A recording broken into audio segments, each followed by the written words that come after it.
The Nottingham Building Society, along with our partners, providing you with all your financial needs, including savings, the lifetime ISA, mortgages, and home insurance. Visit thenottingham.com to find out more about how we can help. So Brandon, welcome to the show. How are you? I'm good. Thanks for having me. And what is it you're up to these days? Obviously, you're retired from playing now. Yeah, retired 3 years ago. I work for a medical device company called Arthrex. So I'm in the operating room almost every day with surgeons, trying to help them treat their patients, things in regards to sports injuries, so rotator cuff, ACL, that kind of thing. So, and then I'm pretty involved at the youth level, coaching hockey. Both my kids are involved. I got a 10-year-old and an 8-year-old, so that keeps me pretty busy as well. Are they outspeeding you on the ice yet? Because you were pretty quick. Maybe not quite yet, but they're both pretty good skaters. It won't be long. Do you find that, does that keep your that fix of being involved in the game? Is that help with leaving it when you get to get involved with the kids? I think so. Some guys play in like a rec league and stuff. I don't. I maybe once a year I'll play with some buddies in like a men's league tournament or something. But I do get a lot out of it. I always enjoyed coaching and being involved that way. And so I'm pretty involved throughout our association, but mostly with those younger age groups. So, 8, 9, 10, somewhere in there. And so it is, I get a lot out of it, and it does give me my fix a little bit. And then just for a little bit of background for people who maybe not as familiar with Brendan Cook as others, when did hockey, start to come into your life, like right at the beginning?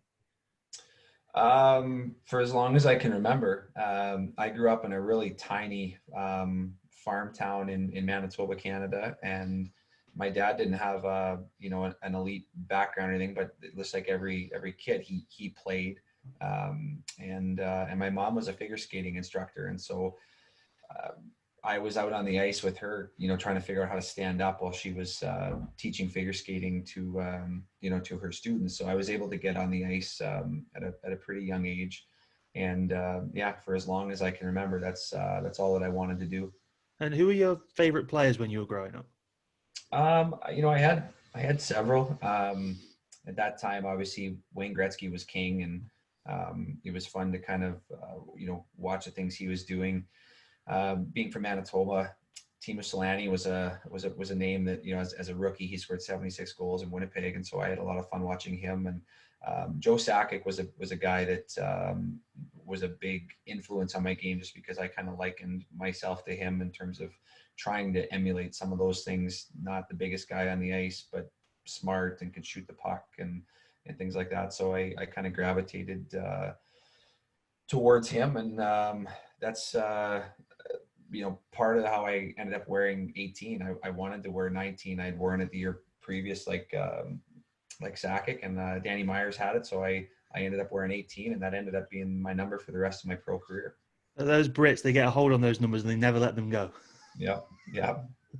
And I'm guessing because those guys were your favorites, I'm guessing it was always the goal scoring was always alluring to you, and I'm guessing that there's no greater thrill than scoring a goal in ice hockey.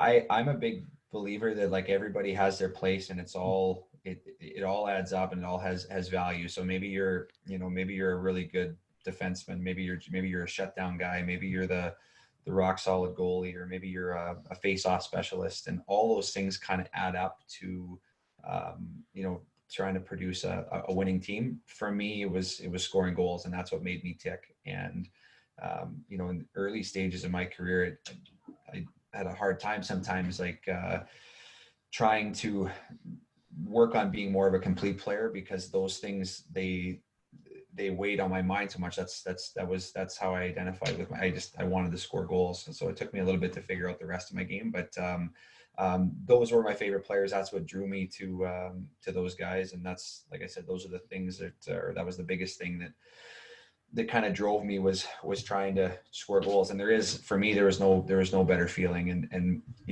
I was fortunate in my career to play in a lot of really good spots, but Nottingham was one of them. And that that arena was unbelievable, and we had such good energy. And I can remember still having goosebumps in the tunnel before we would go out on the ice for a game. And if you were fortunate enough to, score the first goal in the game, the crowd's on the edge of their seat and they're waiting for something to go nuts about. And if you're the guy that gets to pot that first one in the net, that's a pretty special feeling. Watching 7,000 people erupt, after something that you did. So definitely scoring goals was what made me go. And you mentioned like the crowd in Nottingham and things like that. Can you just explain from a player's perspective how much that is amplified when you play a team like Sheffield? It definitely is, and it's, if you don't know, it's maybe hard to wrap your head around or hard to explain. But those big games, there's a little bit something more to them, and that's another thing. Like, I look back on my career, super fortunate to be involved with a number of teams that had like a great history, and Nottingham was one of them. And so you've got that, you come into a situation where you've got that rivalry or that history.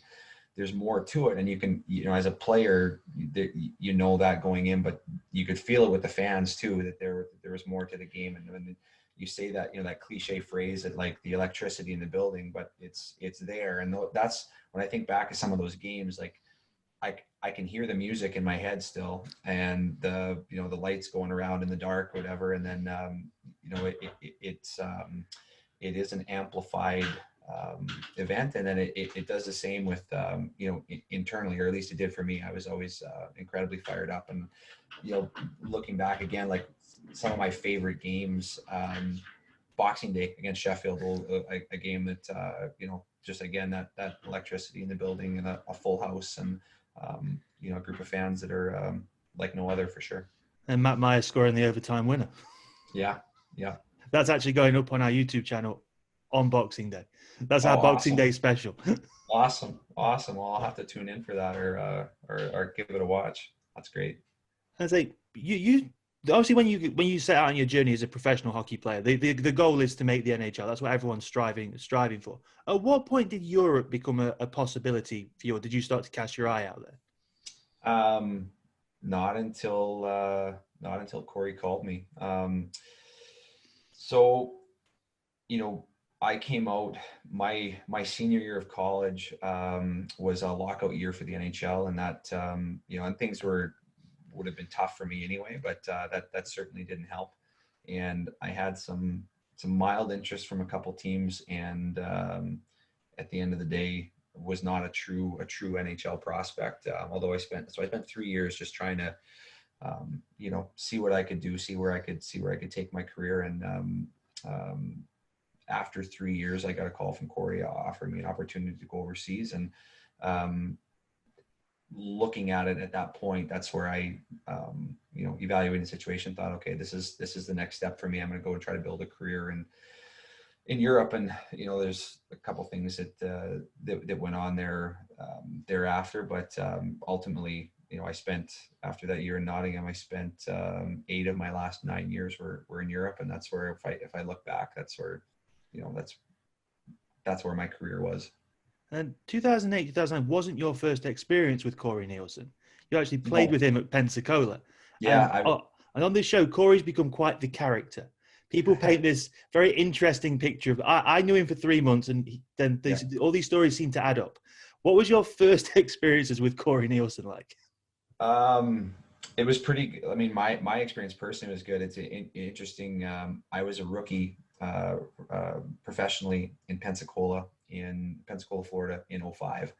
And Corey was the captain, and we had a really poor team. We struggled. We didn't, in a 72 game season, I think we won 20 games. That's a hard road. But I had a ton of respect for Corey, because he was a professional every single day. And that's, he was a guy that he was defenseman of the year in that league a couple times, and they had a really successful season the year before.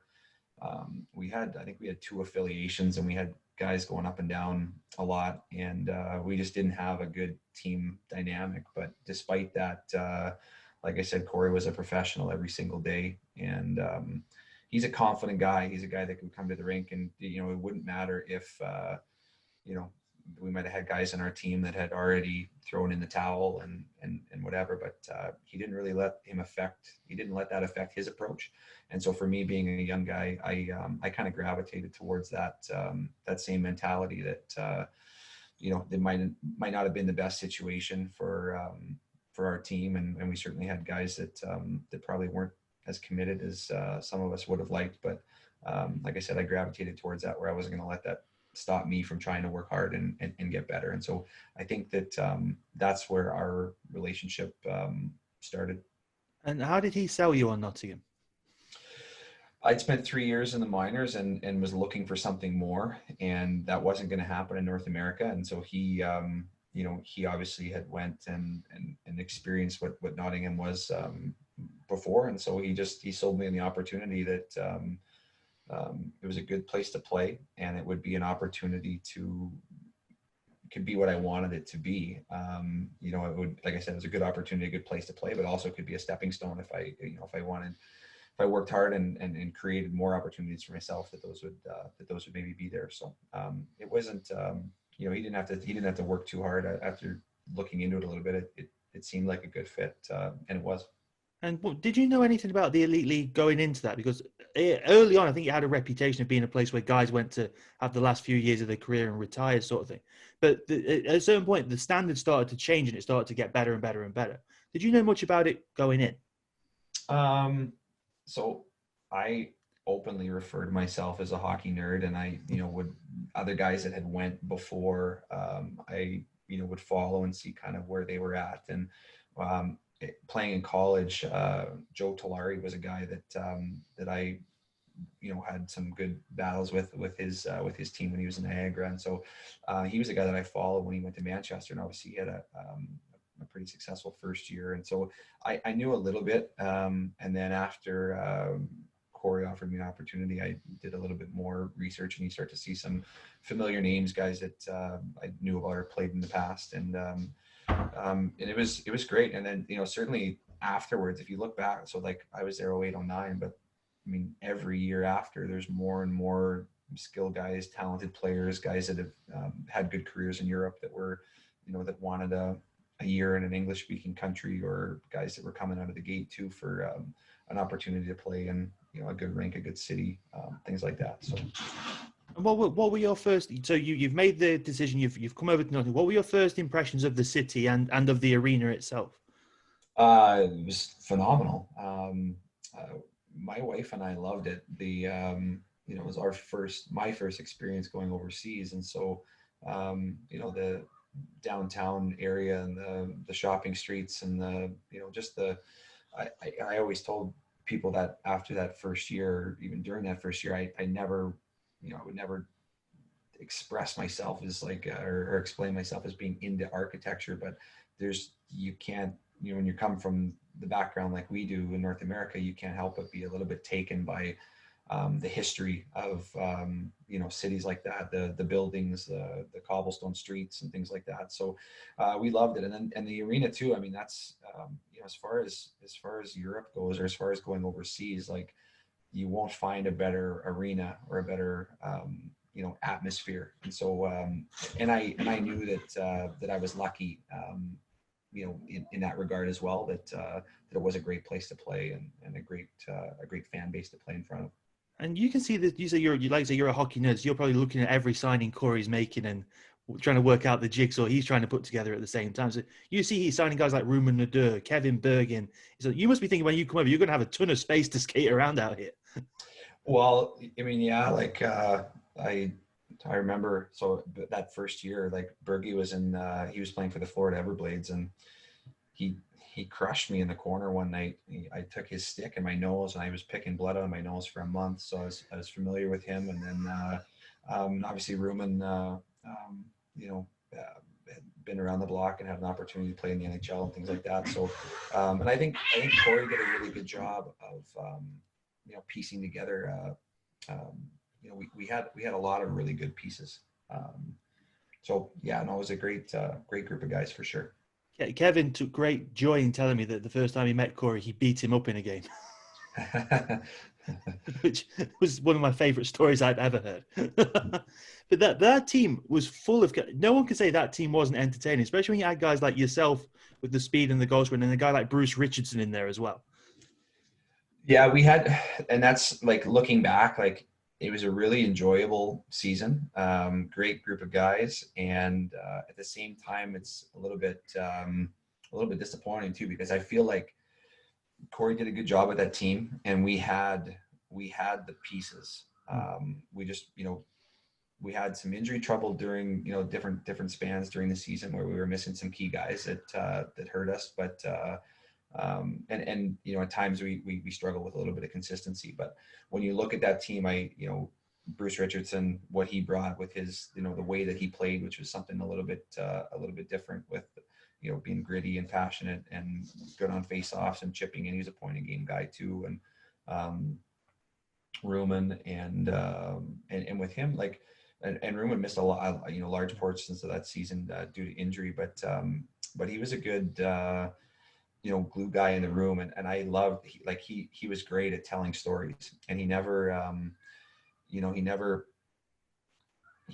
wanted to make himself sound like it was too much. But he did an awesome job of just like sharing these stories of being in NHL locker rooms and getting to rub shoulders with some of these guys. He's told a story about Muriel Lemieux riding the bike one time. It was pretty funny that, I won't go into all the details, but just as, for like being a hockey nerd or being these, guys that really loved the game, we were, taken by those stories, and he definitely had our ears there. So if we're looking back and trying to pick out more characters, I was fortunate to play with Jade Galbraith. There's a character. And I got to assume that his name was going to come up at some point, but we were talking about the Boxing Day game and Matt Myers scoring that overtime winner. And it took the three of us a little bit to build some chemistry in regards to our line. But, Matt was so good on faceoffs, and he was a bit of a bull. And then with Jade, and, as much of a character as he was so good with the puck and so patient. And he created a lot of opportunities for both Matt and I. So you can go down the list. I got along really good with Clarky. He's another guy that, that I would swap different stories and look for some advice in terms of what he was doing to try to beat goalies on certain nights, or where he'd like to shoot on guys and things like that. But like I said, you can go up and down the list, and it was a really, really good group of guys. Well, I'm glad you said all those things about Rumun, because I'm speaking to him at the weekend. So that's going to be. He was great. He told us a couple stories, like playing for the Rangers. I think he was there for Gretzky's last game, and he shared a story about getting into a fight, and it might have been with Jim McKenzie or somebody, and I think it was a good fight, but McKenzie might have got the best of him. But he said, I think Gretzky came over to the penalty box to give him a little tap, and Rumun said he's pretty sure that it happened, but it's a little bit fuzzy because the lights went on and off a few times during his scrap there. But he was so good at things like that, just sharing a few stories of his past, and guys like us ate it up. And you mentioned talking about Bruce Richardson. Have you ever played with a guy that intense before? Because remember that first Panthers Steelers game where him and Ryan Finnerty dropped the gloves opening face off? Yeah, that was crazy watching those two guys go at it. Because you must have built a special relationship. I don't know. That's a tough question, but and the answer is probably no. I don't know that I have. That what really makes Bruce special is that not only was he so passionate, but he wore that on his sleeve, right? Like he was, it came out of him so much, and he was, that's so much of his personality, and that was his leadership style too. And he was good at leading, but there was times where he didn't really have to try to lead. It just, it came out of his pores, if you will, just with how bad that he wanted to be, how bad he wanted to win, how bad he wanted to be successful, how badly he wanted to be the guy that, that was the hardest working guy on the ice, that kind of stuff. So in that regard, he was, an easy guy to follow. And I think he pushed, the rest of the guys to try to be as passionate as he was. And then as an import coming in, can you just explain how important the British players are in that locker room to help you settle with guys like David Clarke, Danny Myers, Matt Myers, Mark Levers, Mark Richardson was Mark Richardson? Yeah, Mark Richardson was on that team. Yeah. Yeah. How No, important are those guys to you? Incredibly important, and they're important in every aspect. And we were fortunate to have great players, whether they were imports or they were British guys. But one of the big things about any good team is that I think that you need good people first, and then you need to be able to play. But we definitely had that with those guys, and I had a ton of respect for Danny. I thought he did an awesome job too, as a captain of our team, and he was a great leader, and Clarkey and Matthew Myers as well, like guys that they were good people first, and good leaders, and good players as well. And so might it be simple things like showing the rest of us a good lunch spot, or helping us out with just the little things of adapting to the lifestyle, which wasn't too hard, but at the same time it was part of the reason why we had a good team. And one of the unique things about the Elite League is how the schedule works. You play 2 games at a weekend, you get all week to yourself pretty much. It's an hour of it's like 2 hours of training, and then that's it. It's leading up to it. How did you adapt to that at first? Because it's a lot of time to yourself. Yeah, it wasn't too bad. My wife worked. She worked a normal, like I worked the almost. I think she got up a little bit early, and then I don't know what time she was done. If it was like 2 or 3 in the afternoon, she'd have her 8 hours in by then. But and then we would try to do a little tour in the city or go for a walk or something like that. But in regards to the schedule, not a whole lot. Like I came from NCAA college, and so that's similar, where you play 2 games on the weekend, and then you kind of got the week to to prepare yourself, prepare your body if you need a little bit extra in the gym or things like that. And so that adjustment wasn't wasn't too bad for me. And it was my first year across the pond, but I feel like I adapted to that pretty quick. And were there any? Oh, obviously, yeah. When you travel around in the Elite League, like you've got the nice arenas in Nottingham, Sheffield, and Belfast, and then you got like places like Coventry, Edinburgh. That every rink is so different. Were there any like road games that you liked, that you enjoyed going on, that particularly? No one ever says Cardiff in the tent, so that's fine. Yeah, no. The ice was always brutal too there. And, that small building, and they played a style it was really hard to play against. Well, they were built for that rink, weren't they? Yeah, absolutely. Edinburgh was always cold, and I never had my best games there either. But the big, the big buildings, the big clubs were always, and as a pro, you try to make sure that you approach the game the same way every time, and you want to make sure that you're playing the same way no matter what. But definitely easier, and I enjoyed those games in Belfast, in Sheffield, and then at that time we had a pretty good rivalry with Coventry as well, and they had a strong team, and we had we had some a couple tumultuous games with those guys, and I don't know if it was the first game or the second game that we played them in that season, but they schooled us a little bit. They were fairly well structured, and but I remember, I don't know if it was, I'd have to look, December or somewhere midpoint of the season, where we had a really good game in Coventry, and that building was a fun place to play to when it was full. So it was that was another place I really like to play as well. What kind of really turned things around against Coventry is when their coach came out and called Nottingham Team Hollywood. Yep. What did that do to the locker room? Well, that's the tricky thing, right? With like those give and take situations is, and I think Paul Thompson's a great guy and a great coach, and and I'm not sure if he was, what the roadmap for him was, if he was trying to get his own guys going or what, but that galvanized us a little bit.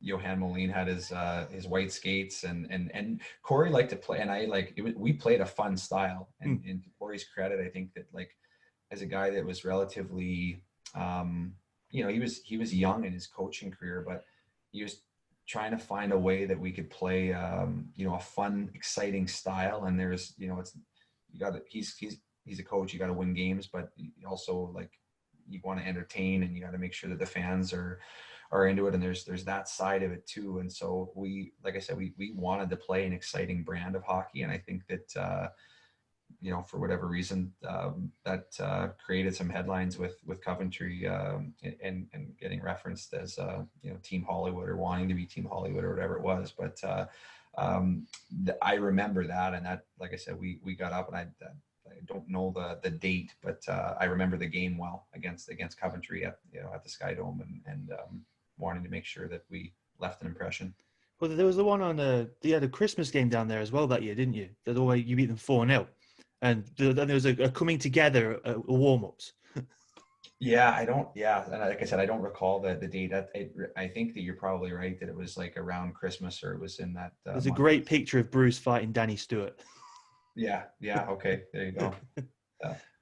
But and the thing about Coventry as well is those fans, it's intense because they're on top of you the whole game as well. And they're not overly kind to the away team in Coventry. That's right. And that's like, they've got a cool, and that like all those buildings have character and stuff, but that's one that they've got, it was a fun place to play. The bowl seating, you felt like the fans were right on top of you. They said things I wouldn't repeat in front of my kids, that's for sure. But that makes for like, that's fun. And when you get to, if you can fall in love with being that kind of playing the villain and going on the road and trying to, steal points out of a building like that, and, smiling as you're driving off in the bus, I think that's a fun part of what we got to do as well.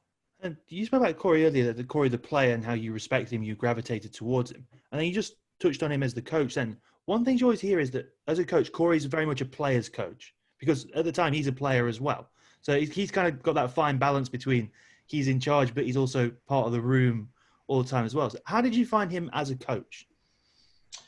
So he was finding his way a little bit in those, like I said, that was early on in his career. But I think when you think about him as a player's coach, I would say that's like, because that's the way that he wants to play. His style is to play like an up-tempo kind of exciting style where, as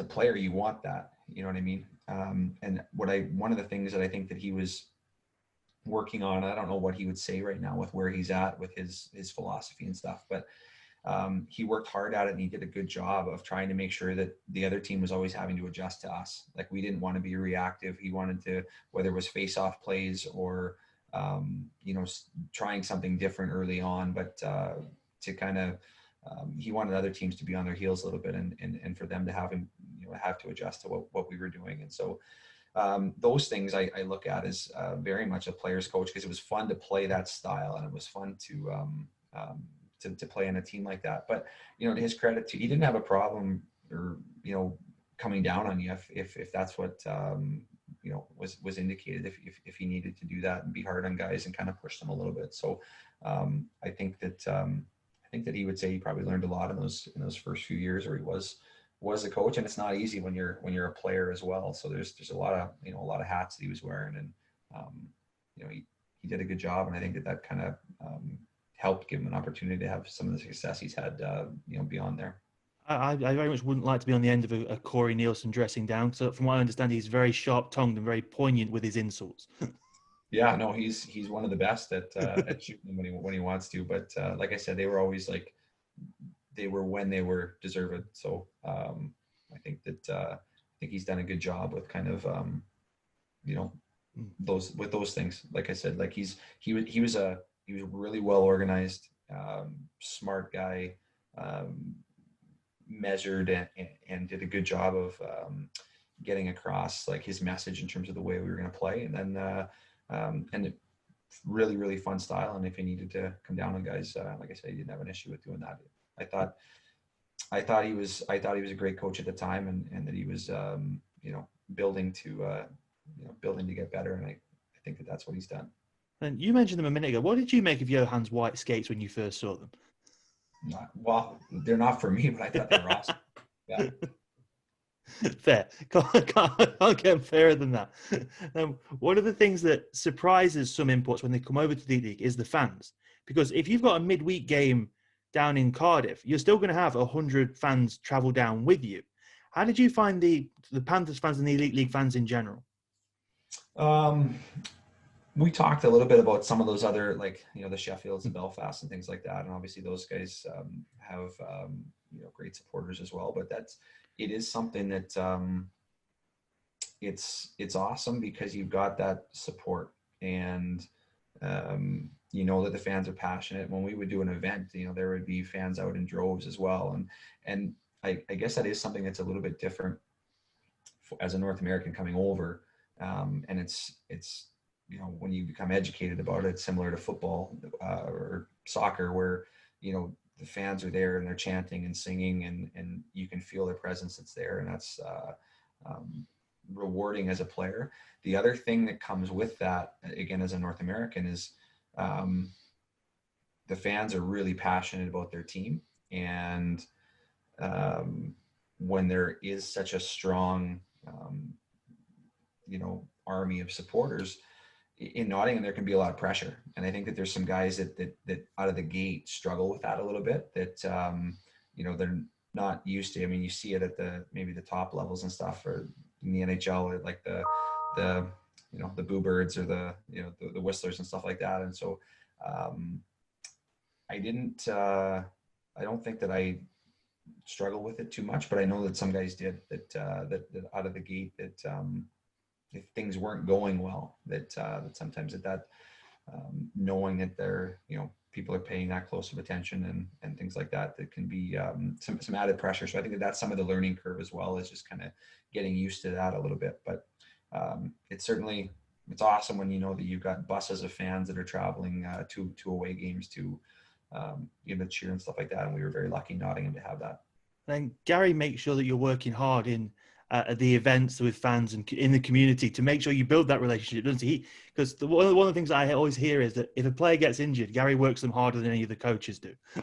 Yeah, well, I think that's just part of the market. That's part of what separates ice hockey in the UK and some other places in Europe as well, is just the access to the players, and you know, for fan bases to have an opportunity to get close and maybe, you know, share a conversation or things like that. It helps grow the brand, and it helps grow the you know, the sport a little bit too. So I think it's great. And you've got the thing in the Elite League as well, where different teams have different budgets, and that it's kind of like football is over here. Like, you know, the Manchester Uniteds, the Manchester Cities are the better teams than the teams with not as much money are at the bottom of the league. When you go into like a game against a team like Hull, and they're very defensive. Rick Strachan was their coach that year. He sets them up how he sets them up. What's that? How? Because obviously there's an expectation on you when you go and play against those teams. How frustrating can those games get when those teams are just sitting back and just waiting? It's a challenge mentally for sure, and that was one of the things that we struggle with a little bit, you know, with a group. And I mentioned that early on in our conversation, that the pieces were there, and you know, one of the things we struggle with was consistency, because we play some great games against top teams, and then we'd have games that you know, that we wouldn't manage very well, and that Hull's a great example of that, because you know, there is an expectation. Their budget was much lower than what ours was. You go into that building, and you know, the disco ball, ice conditions aren't the best, and our team wants to play fast and move the puck and things like that. And so sometimes things don't go your way, and that's you know, there's pressure there, because you're supposed to win, and you're supposed to win handily. And if you don't, or you know, the game doesn't go your way, and sports is sports. So sometimes the way that the game should go, it doesn't go that way. And I think as a group, for us, that was one of the things, like, you know, I refer to as competitive maturity, but how do you handle yourself in that situation? And it took us a little bit to, you know, to kind of get used to that we were this high octane team that wanted to play this exciting brand, and then, you know, you play a team that you're supposed to beat, and you gotta make sure that you're still approaching the game the same way, or, you know, maybe the couple calls don't go your way, or, you know, the ice sucks or whatever, and it's not that, you know, things kind of start stacking up against you. But we struggled with that at times early on in the season, and it took us a little bit to figure that out. And mentioning cause, officiating in the elite league is always a hot button topic, I'll call it. Now, no one's saying the referees don't have a hard job, but how did you find the officiating? Because depending on who you get, the different refs do call the game different ways over here. There's no other way of saying it. I've had 2 stints in the league, and I, over my time got the opportunity to build some relationships with the guys, and I have a ton of respect for them. But that's one of the biggest challenges with the league, I think, is the different personalities of the officials that were reffing the games when I played, and there wasn't like a common standard. It was, and as players, you're like, you're pushing the boundaries all the time to see, you're waiting for feedback to see how, and then it's from one night to the next, it would be different. And so that was, certainly another one of the challenges was just trying to, be tempered with that and understand who you got and how the game might be different from, Saturday compared to the way it was Friday, or Sunday compared to the way it was Saturday. And playing for Braehead, that there's different rules in Scotland as well. Yeah. I was witness to that a few times. And then as your season in Nottingham starts to wind down, you're starting to get told about this playoff finals weekend. What do you get told about that before it? Because obviously the big carrot is to make it to this big party atmosphere. What are guys telling you in the lead up to that? Just that it was a great event, and obviously you wanted to make sure you were in it, that you were one of the 4 teams, and especially with us being a host city, that that it was big for us. And what I wouldn't have known or wouldn't have expected it, but there was representation from all the teams. You look around, and not just the supporters that come out and they get their block, but players and coaches, and it's a spectacle weekend for the league. And so I got a little bit of a heads up prior to, but fun experience. And it's reminds me a lot of again, like college hockey, where you get to the those playoffs. It's a one and done atmosphere. You lose a game, you go home, you're done.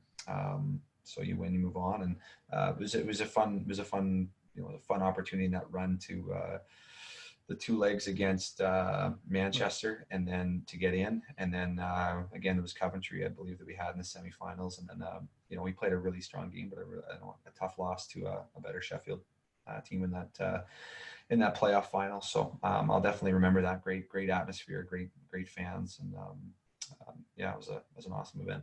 So that event definitely lived up to the expectations that other players set for you then. Yeah, absolutely. It's unique. It's different. There's no, there's not another. I don't think, or at least not to my knowledge, in any of the big leagues in Europe that do anything like that.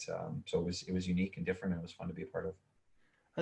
And when you're playing in it in your home arena, and you've got half the crowd booing you and half the crowd cheering you, does that affect you when you get on the ice, or does it make you more motivated? So not really. And we talked a little bit about the fans and stuff, and I think that definitely has pre-game and in warm-ups and things like that. But when the game starts and the puck drops, and you kind of get into your own frame of mind, if you will. And so it's not that you don't hear the fans cheering, you do, but it's kind of like a dull, you don't notice it as much. And so I think that for me personally, the building was full and loud and whatever, and it added to a little bit of the atmosphere. But I think in the middle of the game, it's you're not noticing as much of the getting booed at home, if you will, by half the fans, because there's still a pretty large group that was supporting us as well. So I don't remember that being much of a big deal. Obviously, you put up a lot of points when you're in Nottingham, but your style of play, do you think you're a bit ahead of your time a little bit? Because back then there's still a lot more grabbing and clutching and stuff. So if you're in today's game, I imagine you'd be putting up even more points in my head. Yeah, I don't know. And for me, a lot of it is, building chemistry with my line mates, because, and I like to play, and I think I looked faster than I am, or than I was. And that's just because I like to stay moving, and I didn't like to have the puck on my stick a lot. And that's where playing with Matt and with Jade,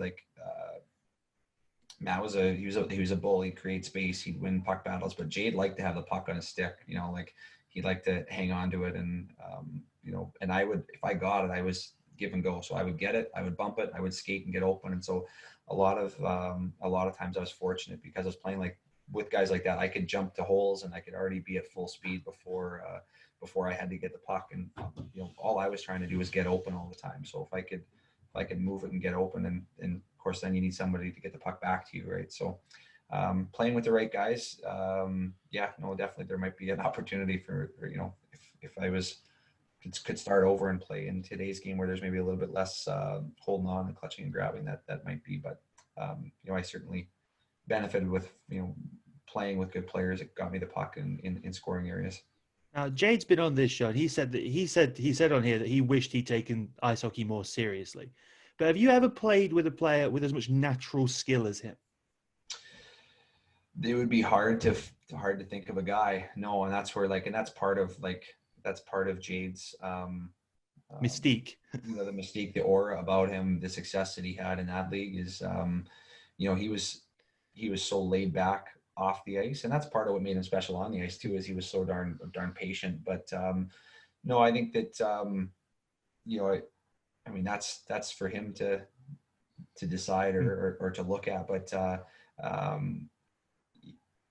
he was oozing with skill, and he had you know, incredible hands and patience and vision. And you know, I think, like I said, part of his brilliance was a little bit of that, his own personality, just the fact that he was kind of laid back like that. And it would be interesting to see if you know, if you could go back and do it over, if you know, his off ice stuff like that, if you know, what that would look like. But you know, nonetheless, he was a really, really special player.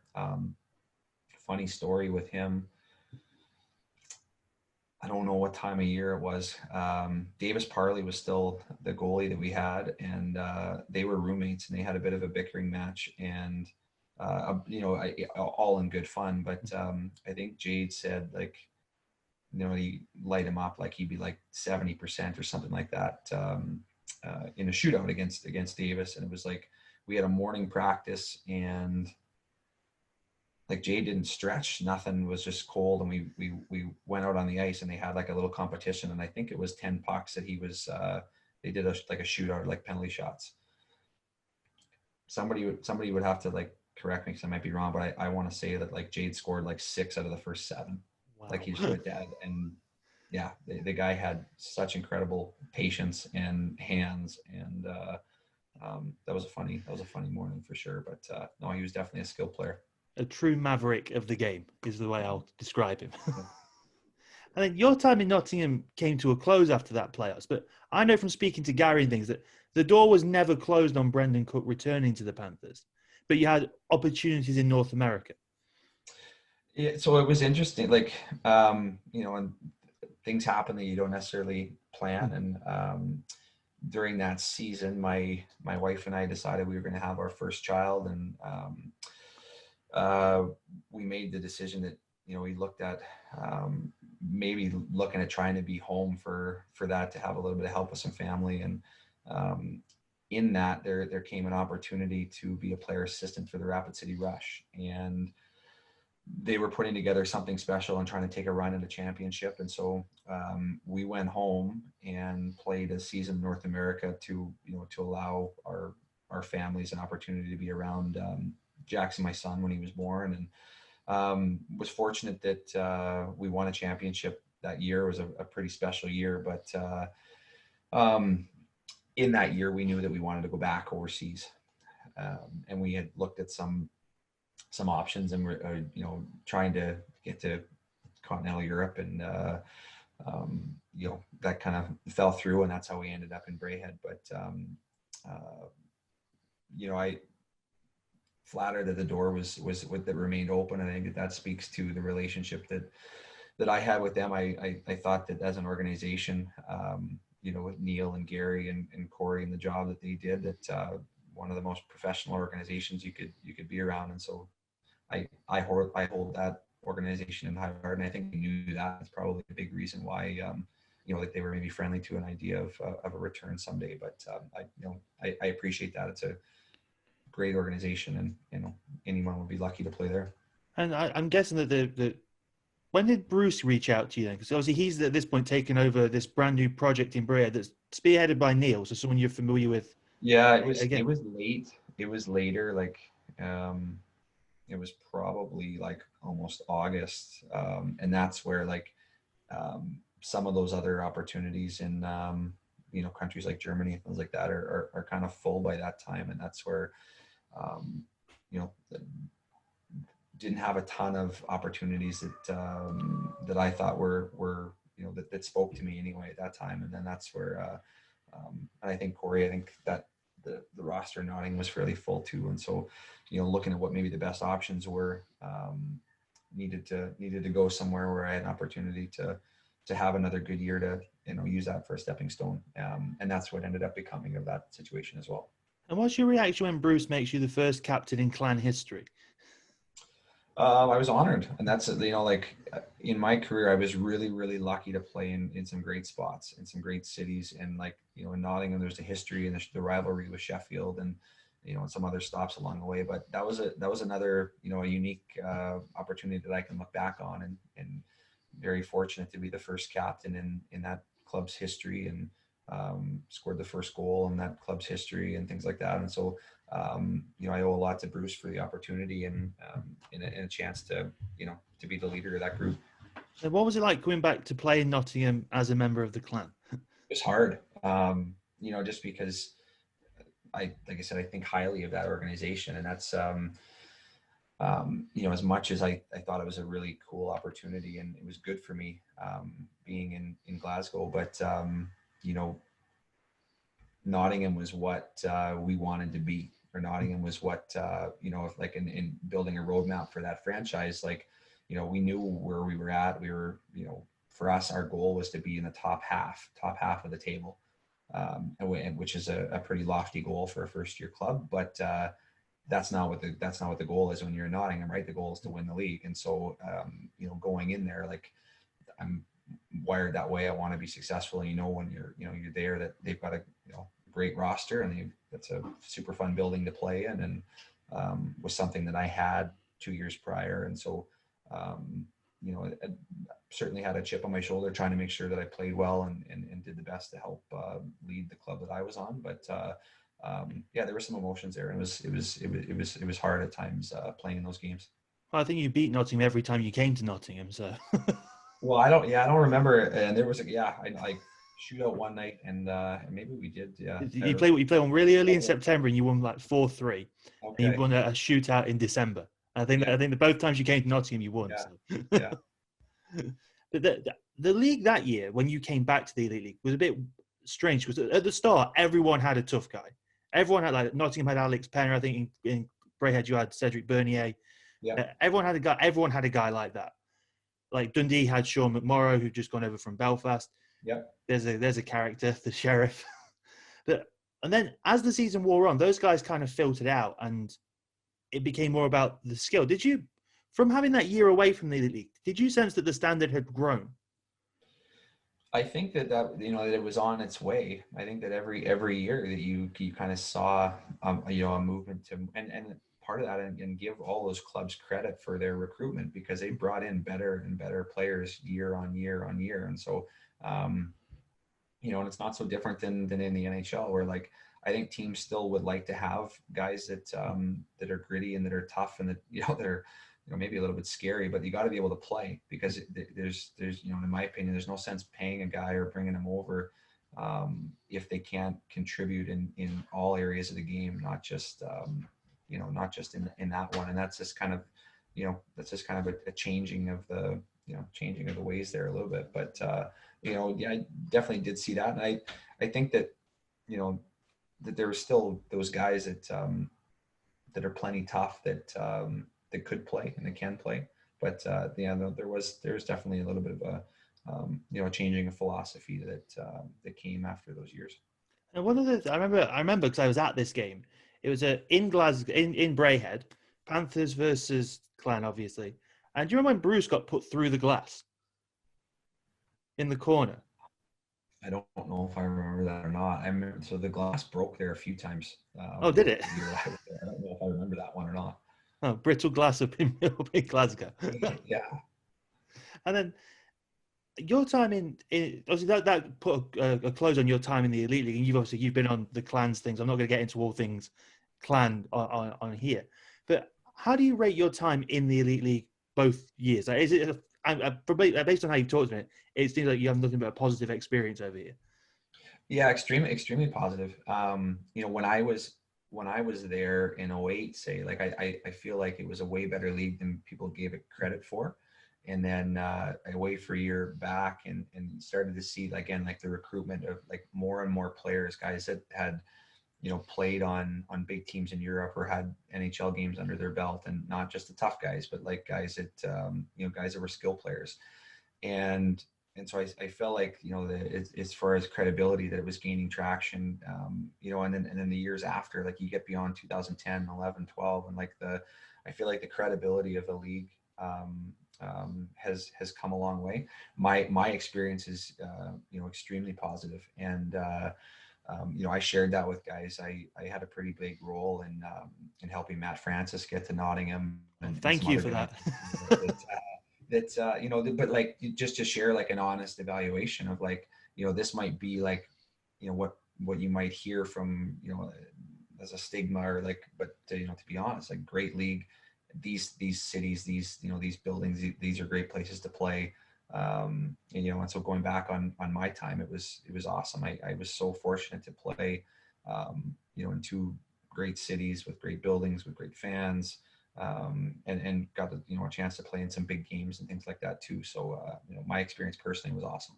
And then you actually made it out to continental Europe, like you were saying you were trying to do before. Did you just fall in love with the idea of just being out in Europe, and then obviously you stuck in Germany for a little bit, but then you experienced different cities and different countries as well? And that's one of the great things about ice hockey, isn't it? They can take you on those adventures. It's certainly part of it. And if you were to ask my family, like we all miss it, you know, pulling our passports out and having an opportunity to travel and see some things. We really fell in love with Germany a little bit, just with, you know, my kids, when we were there. So we spent 3 years in Bremerhaven, and then the year we spent in Italy was in a German speaking town, and then back to Dresden. So 5 years in a row where we were in a German culture. And my kids went to school, you know, were fully immersed in German school, could speak the language and things like that. And so, you know, those are opportunities that, you know, that were sparked from my time in the Elite League, like, you know, as a stepping stone to get to where we were, or to you know, to be part of those teams as well. So all of that are things that played into it. Those opportunities are, you know, we were great experiences. And then I have one rule on this show, is that the last thing that gets done on this has to involve a laugh. So looking time, it can be your time in the Elite League, in Nottingham, in Braehead, any time in your hockey career, a story that makes you smile. Oh gosh. To put you on the spot. It's my favorite thing. Watch people's faces. Trying to think. Well, okay. So, and in trying to create a laugh, like we talk about a lot of characters, and there were many, but I think that Bruce Richardson's a guy that I think, you know, certainly any Panthers fan loved having him, and we talked about how passionate he was, but he would get so fired up that he would be darn near spitting on you when he was trying to talk, and it happened more than a couple times where his teeth would come out of his mouth, and you know, you're trying not to laugh because he's so intense and passionate, and he's not missing a beat. But you know, like I said, you got spit on your face, and he's missing his flipper comes out or something, and you're trying to keep it together. So that'll be one that sticks with me forever. And if if I wasn't on the spot, I'd probably put together a few more for you. But like I said, that's one that hopefully the Panthers faithful will enjoy that one. I can imagine that with his French accent as well. I imagine it's hard to understand at the best of times, let alone when he's foaming at the mouth at you. Yeah, what a guy. Well, I can't thank you enough for your time. You've got up very early to do this. I think you're the earliest person who's ever got up to do this. Oh, it's not too bad at all. So thanks very much for having me. I'll be looking forward to catching up with that Boxing Day game when it comes on the YouTube channel. I will make sure I send you the link to it when it goes live, so you can be ready for it. But thank you so much for your time this morning. This has been learning about seasons where I didn't watch. It's an education for me to learn about these characters and big games and stuff, because you really can get a sense of it from reading about it and watching the Ds. But then you get to dig into it a little bit more. It's fascinating. Like I say, you're a hockey nerd. For a hockey nerd like me as well, this kind of thing is fascinating. Thanks, Dan. The Nottingham Building Society, along with our partners, providing you with all your financial needs, including savings, the lifetime ISA, mortgages, and home insurance. Visit thenottingham.com to find out more about how we can help.